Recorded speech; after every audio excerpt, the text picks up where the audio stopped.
Paul and Silas were in Philippi preaching when they encountered a slave girl who had a spirit of divination.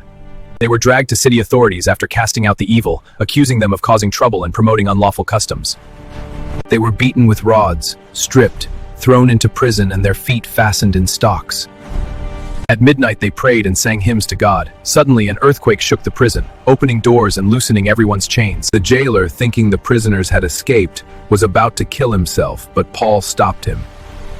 This led to the conversion of the jailer and his household, and they were all baptized that same night. Paul and Silas traveled through Amphipolis and Apollonia and came to Thessalonica, where there was a Jewish synagogue. As was Paul's custom, he went into the synagogue and, over 3 Sabbath days, explained from the scriptures that the Messiah had to suffer and rise from the dead, declaring that Jesus is the Messiah.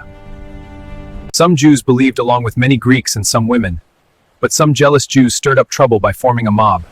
They attacked the house of Jason, where Paul and Silas were staying, and dragged Jason and some believers before the city authorities, accusing them of proclaiming a false king. So that night, the believers sent Paul and Silas to Berea. In Berea, the Jews were more open-minded and examined the scriptures daily to see if Paul's teaching was true. When the Jews from Thessalonica learned that Paul was preaching in Berea, they went there to cause trouble immediately. Paul was escorted safely to Athens, and they returned with instructions for Silas and Timothy to join him as soon as possible.